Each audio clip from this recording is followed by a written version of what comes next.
briefly about a book that I finished reading recently, which has made a lot of sense to me.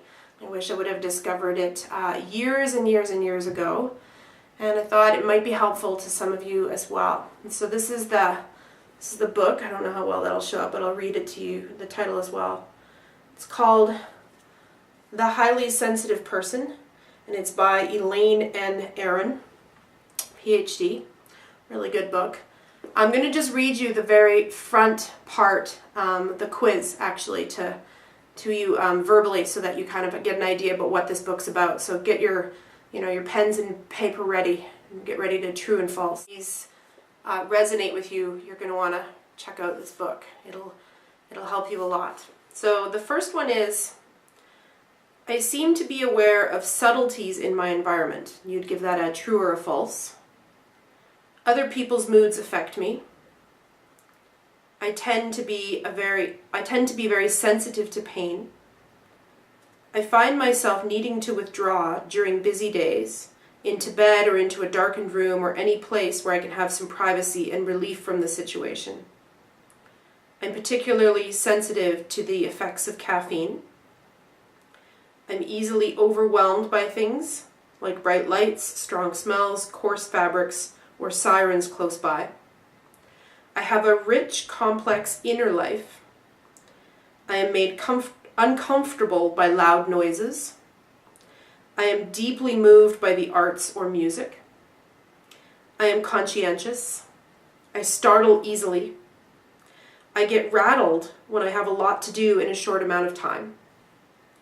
When people are uncomfortable in a physical environment, I tend to know what needs to be done to make it more comfortable, like changing the lighting or the seating. I get annoyed when people try to get me to do too many things at once. I try hard to avoid making mistakes or forgetting things. I make it a point to avoid violent movies or TV shows.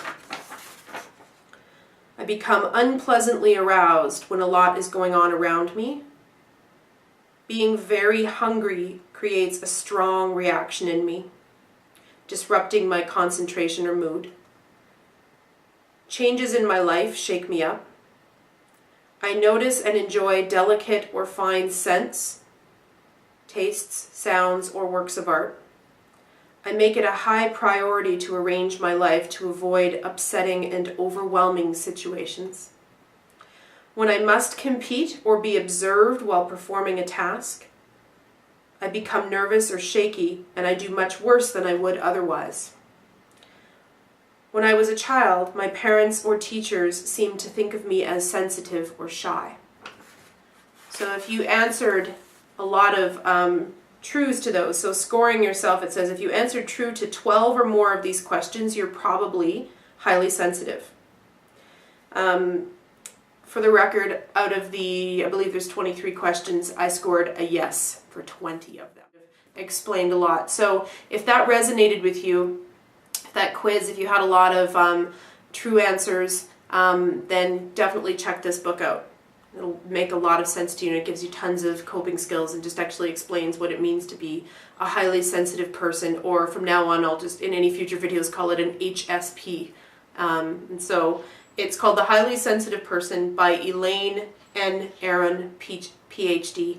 Definitely check this out. I got mine from the library, but you could probably get it from your local library, or you could, order it and buy it as well. So I hope that's helpful to some of you who maybe not have known it, but might be HSPs. There's also a lot in here for people that aren't highly sensitive, but may have a highly sensitive person in their life. And so if that didn't resonate with you, but it sounded a lot like somebody that you're close to, you may want to read the book as well. So I hope that's helpful. Thanks.